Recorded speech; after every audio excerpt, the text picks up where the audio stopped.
So many women hate their period, and it's actually like a really good indicator of your health overall. They call it the fifth vital sign. So you really want your period. And if your period sucks, it's okay. Hopefully you'll learn something after this that your period doesn't have to suck. I think it's so empowering when women can really understand their cycle and understand how their behavior may shift, just like you said, around ovulation. That confidence is going to be there. You're going to feel like I can take on the world. And then reminding yourself that, if you are a little bit tired, it's just like, where are you in your cycle? Reminding ourselves that as women, like, we've got a lot going on in here. Like, men got it easy with their hormone cycles. As women, we got a lot to go through in a 28-day period. Another thing I like to say to a lot of my patients is like, you're so used to feeling like this and accepting this because it's normal for you. But you don't know what it's like to feel good because you've been in the state for so long that this is normal for you. And normal doesn't mean optimal in anything. Welcome to the period episode today, everybody, because we are breaking down all of the questions about your period, your cycle that you've never been told. Because guess what? Especially us living the millennials or olders, we were never taught back in school, hey, this is how your cycle works and this is what you should feel. And it's not normal to be in horrific pain. It's not normal to have periods that are missing. So today we are breaking it all down. We have Dr. Erin Ellis. She's a naturopathic doctor, founder of Hope Natural Health out in Arizona. And Chris and I were talking, we realized we haven't done a period episode in a while. And the questions we are getting all the time, Dr. Erin, is why are they so bad? Why are they so heavy? Does this match with my cycle? Let's break it all down today. Love it. I'm ready. So many women do not realize that how they feel is not normal. Because in our society, women are just told that having heavy periods, painful periods, feeling they're going to pass out because the pain's so bad, headaches and nausea and clotting and cramp, all of this is so common in our society that we're told it's normal. And then we go to our doctors and we're told, no, it's just part of being a woman. It's part of being a mom. It's part of. But we're here to tell you, you don't have to suffer. Yep. And then we've been told it's part of, and then here's your fix, take birth control. It's like that magic pill that any women's issue, they're like, oh, painful periods, oh, acne, oh, your mood, oh, this, just take the birth control pill. It's like candy for everybody. It's no different than antibiotics. Oh, you have a cough. Oh, you have a fungal infection. Oh, you have a sty. It doesn't matter what you have, because even antibiotics was actually coined the miracle drug. Are there body ramifications? 100%. No matter what we put into our body, if it is man-made, including food, even if it's made into a plant, we have to watch that. Before we dig into all the period questions, I just want to dispel one myth real quick, Dr. Erin. Does the birth control pill balance your hormones? Absolutely not. Hard no, everybody. No, but this is a good sign that if you are given birth control and your period problems miraculously go away, that tells me, guess what? It is a hormone imbalance. So we can fix the hormones if we address what the imbalance is. And can you quickly explain why that happens? So why does it happen in the body when you're given the birth control pill and then people are like, oh my gosh, my period's are normal, my PMS is gone, my PMDD, how come all of that normalizes? Well, the mechanism of the pill is to really cut off the communication between your brain and your ovaries to produce any hormone. So it essentially looks on lab work like you're in menopause, like you have no hormone whatsoever, and it's replaced by the synthetic hormone that's found in the pill. Your bleed or your period, if you get one, sometimes women are told to take continuous birth control and they don't even get a period. But if you do bleed, it's a fake period. There's nothing real about the period that you get. So that's why it tells me all right, if everything goes away, you suppress the ovarian function and your natural hormone production, we have a hormone imbalance to begin with. Voila. And what happens while you're on the birth control pill? Because it's not only not fixing your hormonal imbalances, but it can be contributing to new ones. Yeah. So, I mean, like I said, it suppresses your ovarian function. So it depends on how long you've been on the pill, but I've seen menstruation cease for long time after we discontinue birth control use. It just really depends on those ovaries and your age too. So the longer you've been on it, the more and more your body's been trained to not work, right? It also has all those other side effects. You could have more symptoms: weight gain, bloat, mood changes, headaches, anxiety. It depletes a lot of essential nutrients that your body needs. I mean, gut dysfunction, the list goes on and on and on. If you've ever looked at the insert of a birth control pack, I mean, it's pages long. It's like this big. It's bigger than you. It never tells you anything about it. And you're Nope. just like, oh, okay, this is going to fix all my problems. No, it's not fixing anything. When I went into the to get birth control, I didn't need it, wasn't having sex, I had fine periods, fine skin, but all my friends took it. So I went in at 14 and I asked my doctor, and all she said was, "Yep, I'll be right back." She came back with 6 boxes, handed it to me for free and said, "All right, I'll see you in 6 months when you need more," and walked out. And I was like, "Oh, okay." And then I took it for another decade and had no idea the impacts that it would have on my body. Absolutely. Yeah, I mean, I think we've all taken it. I took it. Um, for and it's fair. Like there's a time and a place for birth control if you're really trying to prevent pregnancy. However, I think there's better ways to prevent pregnancy than taking the pill nowadays. But I mean, if you're on the pill for hormone issues, period problems, acne, endometriosis, PCOS, whatever the case may be, that's not fixing anything. We all had to get on our soapbox for a minute, everybody listening, as you can tell how passionate we are because we've all experienced this. Yeah. So let's dig into periods and cycles and all the things that us women were never taught. So, can you break down the phases of the cycle and what's happening in the body? Yeah, so many women hate their period, and it's actually like a really good indicator of your health overall. They call it the fifth vital sign. So you really want your period, and if your period sucks, it's okay. Hopefully you'll learn something after this that your period doesn't have to suck, but it should literally come and go, and it's part of being a woman, and it's really should just be more of annoyance than anything. Like, oh crap, my period's here. That stinks. But you should really have like very tolerable side effects. So this is something that I'm so passionate about because, like most of us, and you just mentioned, we weren't taught this. Like, my mom told me when I was of that age that I'm going to start bleeding from my vagina. Here's a pad. You put it in or put it on your underwear like once a month, and that's going to happen every single month. That was it. And then you go to high school and your friends are using tampons, and then you're trying to figure out how to use a tampon. It's like this big elephant in the room. Everybody's embarrassed to talk about it. Women they get up from their seat and they might be leaking. Maybe they can't even go to school because your period sucked. Like, again, it's just not something we were taught. It's not even in, I think we might have been taught a little bit about it in sex education, maybe, but you're so young then, like, yeah, nobody cares. You're like, oh, this is dumb. I don't want to learn about this. But it's really actually a beautiful process, and your hormones as women, like, we can use our hormones in the different phases of our menstrual cycle to work for us and not use against us. So once you understand what happens with your hormones throughout the menstrual cycle, you can use them. It's like your superpowers. And then the more you understand, the more you learn like what's in balance and what's wrong. And then we can be like, all right, well, my luteal phase sucks, so I really need to address the reason why behind. Maybe I am hitting perimenopause or menopause and my ovarian functions decrease and I'm not making enough progesterone, etc. So there's technically 4 phases of the menstrual cycle. Like the first half, like on a typical menstrual cycle is 28 days. It could go anywhere from like 26 to 32. But what's important for that is that it should be consistent for you. So we don't want to have a 23-day cycle and then a 38-day cycle and then a 28-day and a 28 and then a 42. Like it should be relatively consistent, give or take a day or two, every single month. So the first few days of your menstrual cycle is called the menstruation phase, and that's your bleed. If you're bleeding more than 7 days, this is not normal. A bleed is about 5 to 7 days. Some women maybe only bleed for 3 days.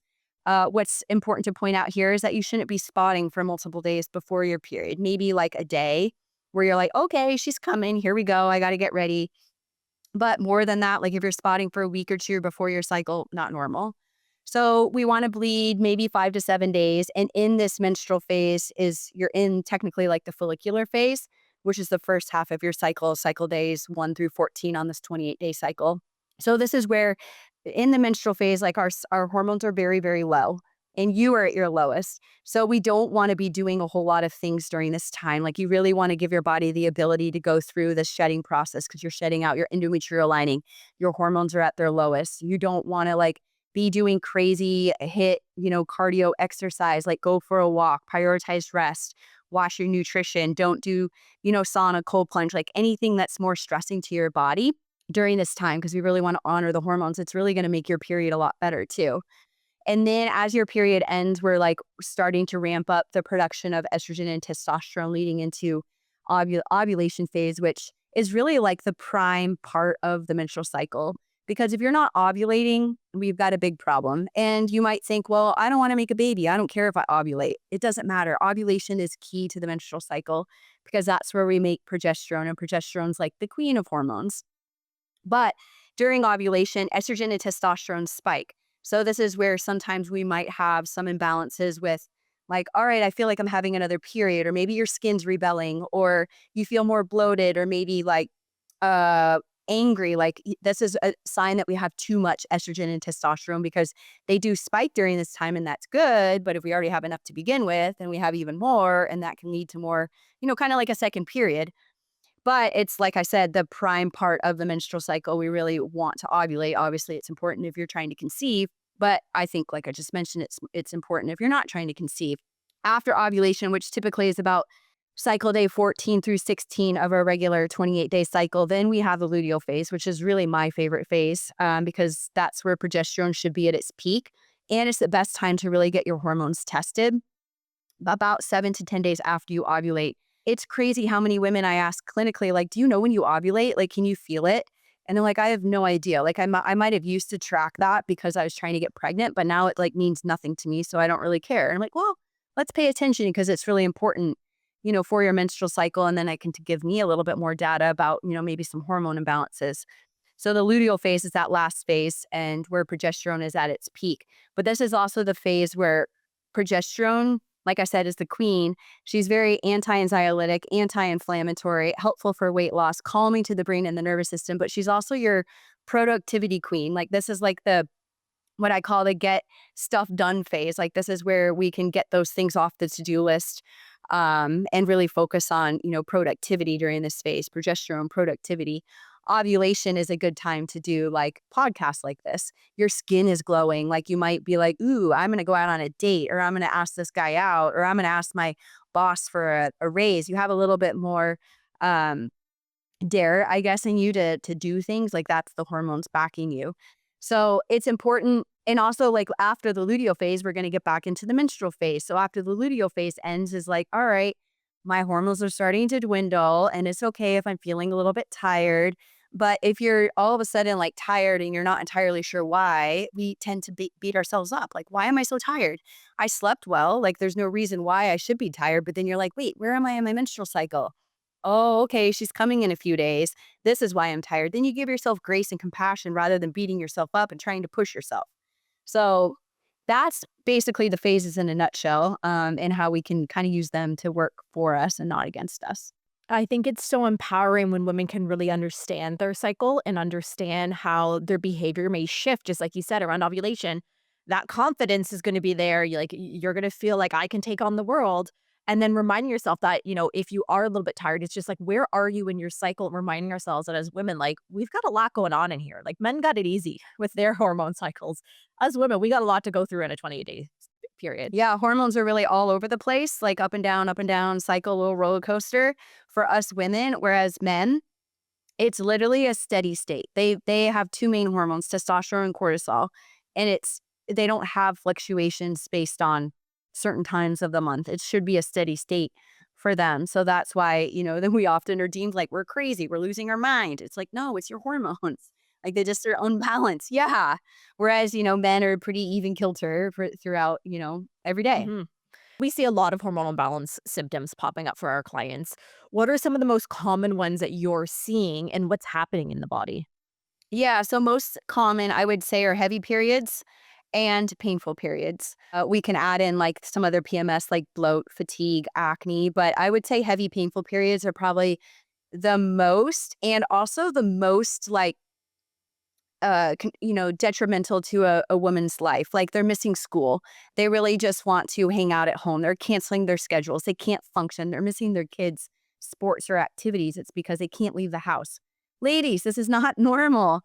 But what we're seeing here, obviously, is a hormone imbalance. And clinically, I'm seeing a lot more estrogen dominance, which means too high of estrogen, which we need estrogen. Estrogen is we need estrogen, but we don't need too much. And why do we have so much estrogen now as a society? Well, it could be due to a lot of things, mainly environmental toxins, because we live in an environmental pool, really, cesspool of toxins. It could be that our gut is not metabolizing our hormones, our liver is not metabolizing our hormones. So we need to focus on those things. It's not necessarily always that your body's producing too much estrogen. It could be that we just need to work on the clearance of it.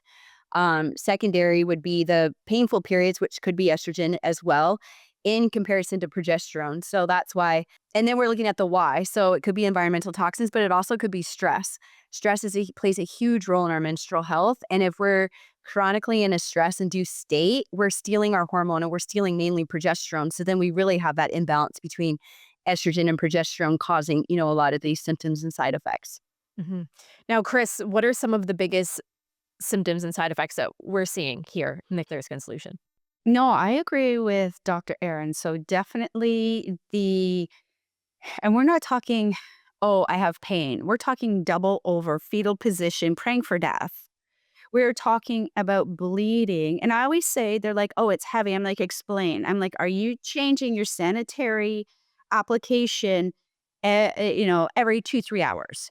And they're like, no, every 30 minutes to an hour. Okay, bam, that's excessive bleeding, right? Of course you're going to be tired because where do you think all your mineral stores are going? And insomnia and breast tenderness, those are the big pinnacles. I also have to say, I'm just kind of into the ovulation, and you can correct me if I'm wrong because I don't want to be telling people wrong information. But I always say if they don't know if they're ovulating, I said, okay, when you come out your bleeding, your menses phase, I said within a couple of days, I call it the horny goat syndrome. I'm like, so because your body ovulates because it's like, hey, let's do the baby. Hey. So all of a sudden you're like, you look over and you're like, oh, where'd you get that shirt? Like you cared any other time before, right?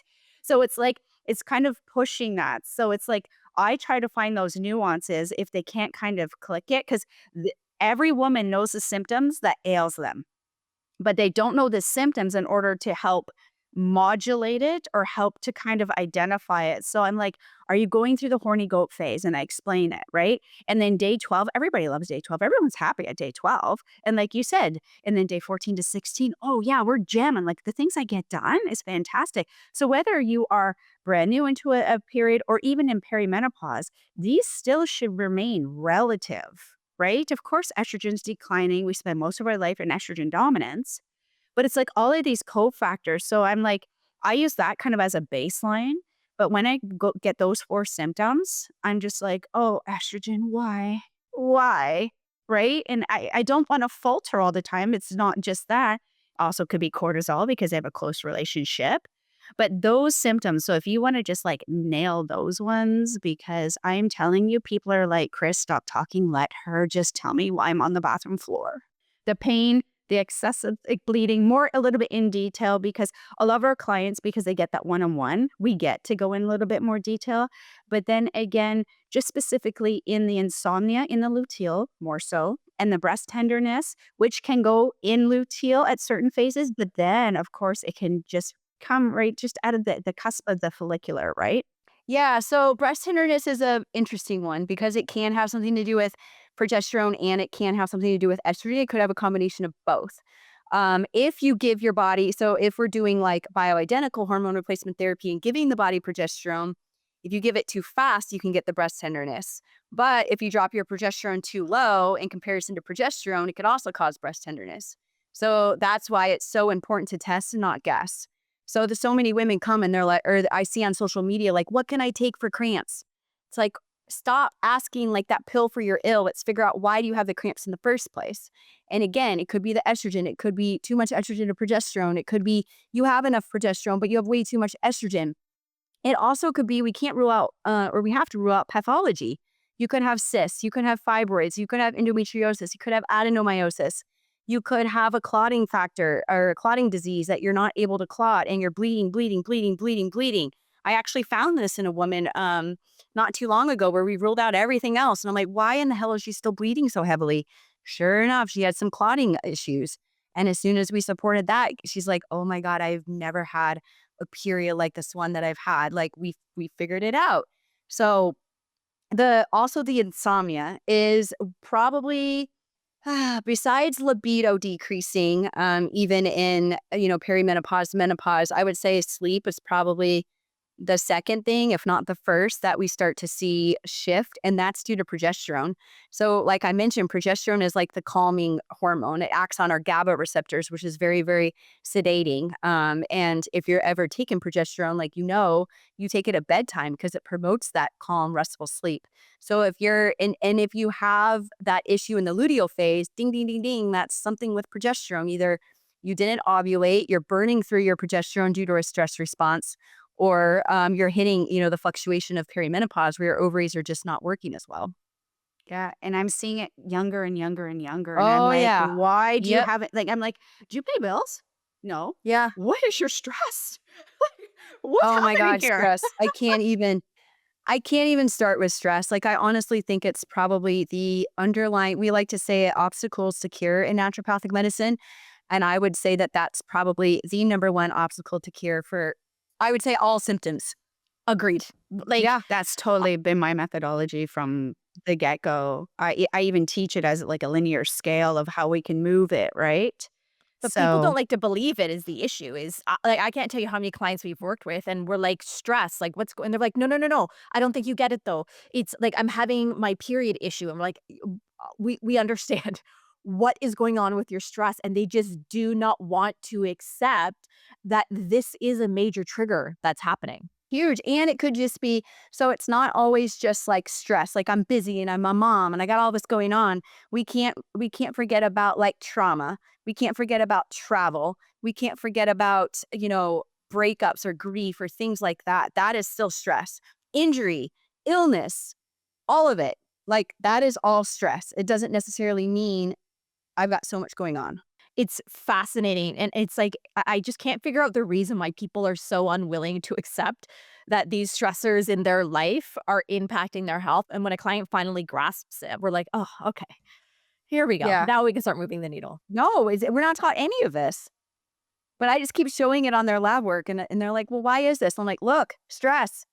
Look at the stress response." "But I'm not stressed, Dr. Erin." "Well, I think you are, and you're so used to it." So another thing I like to say to a lot of my patients is like, you're so used to feeling like this and accepting this because it's normal for you. But you don't know what it's like to feel good because you've been in the state for so long that this is normal for you. And normal doesn't mean optimal in anything. And it's like sometimes it's been their entire life, like maybe like they like since like were a preteen, they've been feeling like this. And our society normalizes it. Like the amount of posts that I have seen, I don't know if you've seen this, Dr. Aaron, but on social media, Instagram, it's like, let's normalize bloat when every woman has it. Like they're showing their bloated tummy, or like, let's normalize period pain. And I'm like, it's just irritating because we're like, we don't wanna normalize this. Yes, well, we're not gonna harp on women. It's not their fault. They don't know, but we can't be normalizing feeling like garbage. what about, not having bowel movements? Like, if I have a client and she's like, because a lot of people associate, obviously, skin with sex hormones, and I'm like, "Well, listen, yeah, we have sex hormones, which are fat-based, and we also have protein hormones. Which ones are you talking about?" Right? Can you emulsify? Do we have the enzymes to break down these macronutrients, even these systems that we need? Because just worked on digestion for 2 months, and someone's like, I had zero anything, and like down on the ground, no period pain. And I'm like, this is pretty clever. So again, even going back to the stress, what I like to do is when I have people, and we love like hair trace mineral analysis because minerals are the cofactors and coenzymes, like everything. So I'm like, okay. I'm like, so no stress. Yep. I'm like, okay. So what I want to do is we're going to start switching you from this and this. And I kind of compounded. Of course, I would never attack like a protocol like that. And you just see their face drain. And I said, oh, yeah. So, but we're going to start with water. And I want you to drink 12 ounces of water in the morning. And then that's before you brush your teeth. And they're like, and I said, do you see that pause? I just brought you out of your comfort zone. You have been so systematic and so robotic that I guarantee you put your sock on your right foot first every single day. Start monitoring that. I said, because we go in autopilot and women are notorious for doing this to themselves. So because of that autopilot, as soon as you start to switch the habits in the routine, what do they start to do? If you start to panic and I'm starting to push you out of your comfort zone, there's your stress. Welcome. And then I'm like, progesterone doesn't even have a shot here. She's trying to hang out with you. and GABA can even have a little bit, it's kind of cute because GABA can have, you said the productivity. GABA is calming, but it's also a little stimulating, right? So we obviously don't play with hormones, but sometimes I'll be like, okay, why don't we get in with a little like L-theanine and a little GABA and we'll take it like after dinner and let's see how that, oh my gosh, you feel better? No stress, eh? No stress. Right? So I don't know how you see it, but it's like we almost have to become this detective because the thing is we, fair enough that when people talk, we just start computing. We've been doing this a while. We get it. And then all of a sudden we get but it can't be that, it's this. And then that's what as a lot of our role is that's what we're doing. And then we're like, okay, well, it's like you said, well, look, this is why. Oh, and this is cool. So once they start seeing the opportunities that we can shift it, then they start believing it because just like Katie said, they just watched a reel 20 minutes ago saying, oh my gosh, yeah, you don't have a bowel movement? That's okay. I have doctors say that's okay as long as it's within 3 days. To any female, I would love to see your estrogen right now. Yeah, we metabolize estrogen in the gut, ladies. And that's another thing I work on too. I work on like sometimes I don't even care about hormones. I'm like, I got to get you sleeping and I got to get you pooping before I can do anything. Because sex hormones, last of the body systems for urgency. We need them for things, don't get me wrong. But if we are chronically stressed, the body is going to pull on the different body systems in order to, the immune system's probably one of them, right? The endocrine system's probably one of them because we have the hormone regulator all in there. And that's what I try to say to people is, I get that, yes, I'm going to give it to you. Yes, there are hormone imbalances, but I can't even get there yet. Because just like you said, are you pooping? Are you sleeping? Because that cyclical cycle won't allow you to get rid of what I need you to get rid of first. Your body is connected. So, and we have to treat the body as a whole. So it's crazy how many women come to me for like X symptom and I'm not even like worried about that symptom. I'm like, well, this is what we got to start first here. And they're like, huh? I'm like, don't worry, it's all gonna play. I'm like, but we gotta fix this first. And then this is gonna happen. It's like a domino effect. It's like acne, right? As our clients come in for acne, Yeah. I'm like, listen, we're gonna fix your acne, but I don't care about it right now. I like if you haven't pooped in 4 days, you're having a bowel movement once a week. I'm like, and they're like, but can't you just give me like a DIM supplement? I'm like, no, we're not throwing a DIM in if we're not having bowel movements yet. Like we need to pull Yeah. it way back. Right. Because if you don't, it is the same thing with like any detox protocol or anything. It's like, well, if you're not pooping, you could actually be worse. If you start taking things to help clearing or whatever, like the DIM, it's like, well, that's great. I love DIM. I use DIM a lot, and almost everyone really with hormone imbalance. But still, if you're not pooping, that's not going to help you. It might make you worse. It's also a detoxifier too. Yeah. Right? So I have seen somebody with severe, and I'm talking severe, estrogen dominance, unbeknownst, had an autoimmune, which kind of hangs in there with the thyroid, was put on DIM and urinated orange for 3 days. The level of toxicity in that body, sleeping, insomnia, like all of the things, like we talk about going into the gut and having die off. Oh, they'd had nothing on this. These are the small things that we just tell ourselves, oh, I just have to plow through it. I just have to plow. No, we need to kind of, can we gear back? Because your liver's saying, hello? Like, are you trying to piss me off? Because I'm just going to let you know, I love anger. So what do you think that she was starting to experience? Huge anger. What do you think her menstrual cycle was coming to that next one? Beautiful? No, it was totally disheveled. And then it was like, okay, well, keep on it and stuff like that. And I'm not going to go against somebody else saying something, right? I'm just like, okay, can we just look at re-gearing a little bit of how we're doing it then? Anyways, in the end, everything kind of cleared out. But like, I was just like, what is happening here? But again, DIM is coined as the estrogen dominance like debunker. Sometimes we just need the clearance. Sometimes we might need calcium deglucarate or something less liberating. And I find a lot with the clients that I've been having lately, Dr. Erin, is it's the night sweats. They're like, Katie, my night sweats are so severe. I'm soaking through the bed. I'm stripping naked in the middle of the night. I'm rolling over. I'm pushing my spouse out of the bed because like I need to keep moving. And I've seen it where they've both been estrogen dominant and low estrogen. So can we kind of walk through this one? Yeah. So that's where my first question was, how old are they? Are they shifting like perimenopausal years? And they could be, and that could most definitely be contributing to the up and down of the estrogen because like your hormones when you're in childbearing years are very, kind of like roller coastery. But in menopause, it's literally like up and down, up and down, up and down. We don't know really what's going on. The ovaries like to play this little song and a dance. But low estrogen, and we don't really know exactly, like, there's not really a, like, kind of like an explanation to these vasomotor symptoms that we go through in menopause, like the hot sweats or the night sweats and the hot flashes. But they say it has something to do with the lower estrogen, but the mechanism as to why that happens is not really known. Um, but the high estrogen is like estrogen dominance packs a lot of heat and it's inflammatory. So if your body is like in this state of toxic burden of all this hormones, let alone chemicals, probably all of it, then yeah, you're going to feel hot. Maybe you have extra weight, that's going to make heat, right, you hotter as well. So, and in comparison to progesterone, it's just, a hot mess there. So yeah, either way. And that's why it's so important to test. Because like you said, it could be low estrogen, it could be high estrogen, it could be, okay, I have normal progesterone, it could be, I don't have enough progesterone. So that's why it's so important to test. Yeah, and I think it's so important to test because on Instagram and social, you're seeing, oh, you need this period gummy. Oh, you need to take this blend. Oh, you need, and I'm like, listen, you don't know what's happening in there. We don't like what happens if you have low estrogen and then just piling in a bunch of DIM and a bunch of all these things and you're gonna make it worse.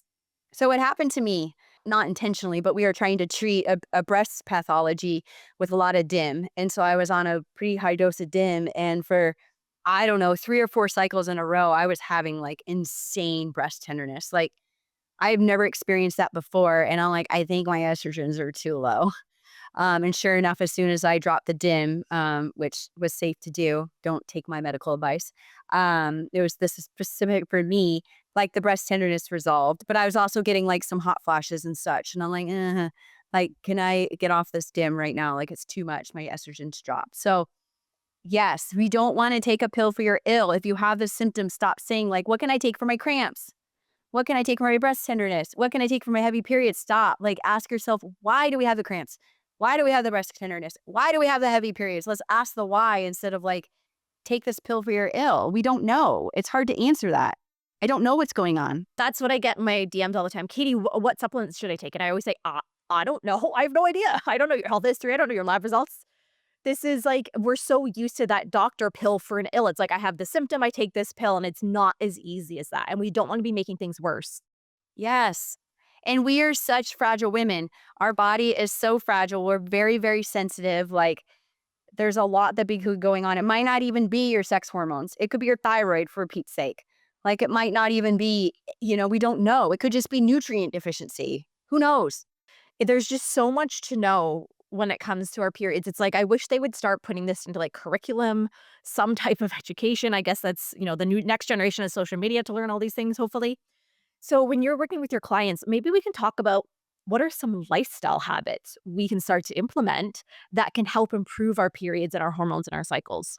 Yeah. So I think if we go back to honoring your body throughout the specific phases, that's like number one. If you understand where you are and really focus, because most women are exercising. We're all on this health journey. We want to lose weight. So if we want to lose weight, we want to exercise. So in your later years, like I would address your exercise. And if you're still doing the high intensity workouts, the boot camps, the CrossFit, the things that are very, very, very strenuous, I would reevaluate that, especially in your late 30s, 40s, 50s. Like those types of exercises really aren't serving our bodies in that age demographic anymore. We really want to focus on strength training, but even to like nourishing our bodies during, menstruation phase and not doing the boot camp. If we're going to bleed, don't do it. Skip it. It's okay. It's fine. Go for a walk. So you could start with, really analyzing your exercise. And walking is probably so underrated, but yet so healing for us in so many ways. One, you're getting sunlight. 2, it's great for the mood. 3, it's like it's like very calming and really helpful for our stress response. So go out for a friggin' walk. Next, you could really focus on hydration. And I think you guys probably preach this a lot with the skin, is hydration is key. And so many women are dehydrated or they're using caffeine which is dehydrating. So water is so important for hormones, brain health, you name it. And then, next would be focus on nutrition. But again, it can be really hard for women to really focus on exercise and nutrition when they're not feeling well. And so then that goes back to like, all right, are you sleeping? How's your energy? Let me get you sleeping to get more energy. And then always things, start to have that domino effect of, all right, well, now that I have energy, I might exercise. Now that I have energy, I might actually feed my body good foods. So those are a few like easy things you can address that we might not be aware of. And free. And free. A lot of people always want to go to the liver and detox because they're getting a little savvy to know that, oh my gosh, the liver has something to do with my hormones. I always say, can we get in, say, with the bitters or maybe even dandelion or raspberry leaf tea? We can use things medicinally, and it's not to coat it, it's to stimulate it. But again, the fibers and the liver-loving foods and the sulfur-based foods, even the sulfur-based foods, they work on similar pathways to detoxify estrogen. So I love to only boast foods in the preliminary stages. Yeah, we might, and Dr. Erin, you might do a liver kind of like a realtor, more therapeutic protocol later on. But if we go in and push that liver too soon and everything, just like, in the case of the orange pea or acne, where do you think all the acne is going? Like instantly out your skin, done. So yeah, I always say, just because it sounds cool or it sounds fun, doesn't necessarily mean it's going to be right for the body. And the fact is, if you are having crippling, even anxiety, anxiety is a big one, anxiety or the cramping, or if we've put you on a supplement and you come off and everything kind of comes stemming back, I'm like, okay, we already know the supplement is now the Band-Aid. It's not aiding anymore. It's actually band-aiding. So it's no different. So now we've got to get a little bit more liberal into things. Now it's time maybe because you've done all the things so we can get a little bit more into the liver, right? So I think everything is just for everybody to understand is everything in progression. And if you want to do it fast, like don't come to me because like I'm the wrong person to do it. I'm going to do it nice, slow. I'm going to go after your inflammatory pathways first. I'm going to chill things out. I'm going to calm it down. I'm going to look for your bowels, your mood, your energy, and your sleep. Then at about 8 weeks, I'll reassess. Oh, can I maybe get into your gut? Can I maybe get into that liver? Can I maybe get more into lymphatics? Because everything's going to back up if I can't. Healing isn't linear, and we've just another thing that we've been programmed is like, I'm going to get better tomorrow. No, you didn't get this way overnight. This is probably your entire lifetime, if not, decades of stuff that's going on in your body. You're not going to get better overnight. And guess what? You might take a few steps forward and a few steps back, and that's okay. That's life. Life throws things at us. And like I mentioned earlier, our body is so sensitive. So you might go through something that's going to put you in a regression, which is okay. Like we'll get you out of it faster. But healing is not linear. So remember that. I would love to just underline that, highlight it, put some asterisks around it, like signs flaring, because people are so trained that I take this Advil and my headache's immediately going to go away. Right? It's like a linear A to B, but there are going to be ups and downs, and there could be flares of new symptoms, old symptoms, current symptoms. And it's not that something is off in your body. It's that you need to move through these roadblocks and obstacles in order to get to that true healing. Yeah. Yeah, that's so true. And it's not a sign that it's not working. Sometimes if we get worse, it might be a sign that it's working. The Herx reaction. Exactly. It's like, Yeah. well, that stinks, but this is good. At the end of the day, though, people really don't understand the intricacies, right? So it's like I have low energy and my sex hormones are all over the place. So I'm going to take a B vitamin. And then I'm like, okay, cool, right? But vitamins, they don't provide energy. That's your macronutrients, your proteins, fats, and your carbs. They can stimulate the coenzymes to help. But again, in through the fermentation of your beneficial bacteria, you can make B1 and B2. Don't quote me, anybody, but like B7, your biotins, like for your skins, your B12. But we need the cofactors in here. So that's what I mean. It's like, oh, but I heard it's good for my hormones. Yeah, but if your body has a capability to do it, why don't we help with digestion and getting the absorption and assimilation in so that your body could do its own little mechanisms, so your body can actually even make its K so that we can get the clotting. Oh my gosh, what the heck's happening over here, right? This is what I love about what we do. we're like thinking about all of these things in our head. But obviously, could you imagine somebody coming to us and we're like, oh, yes, I told you your vitamins and this is where they do. And they're like, okay, this one's lost it. Like, I'm out. I'm checking out. Right. So I promise we're working on your hormones, everyone. We always are. That just might not be as in your face and aggressive as, say taking a dim right off the bat or taking saw pimento. Almost like climatize the terrain first, for lack of better expression, right? Well, this was a fun-filled episode, everybody. This is the period talk that you wish you had a few decades ago. It's okay. Better late than never is what we always say. So, Dr. Erin, if people want to go and learn more about you, come and see your podcast, ask your questions on social, where can they see you? Yeah, so I have a podcast, Hope Natural Health, on all the platforms. Katie was on it a few months ago. It was a great, great episode. And I'm very active on social media. I would say Instagram primarily at dr.erinellis. So come say hey. I run my own Instagram. So I usually say hey in the DMs to all my new followers. But yeah, that's where you can find all my information or my website, hopenaturalhealth.com. Amazing. Everything's in the show notes, you guys. I hope you have a lovely rest of your day. We had a great episode here on Keep It Clear, and we will see you next week.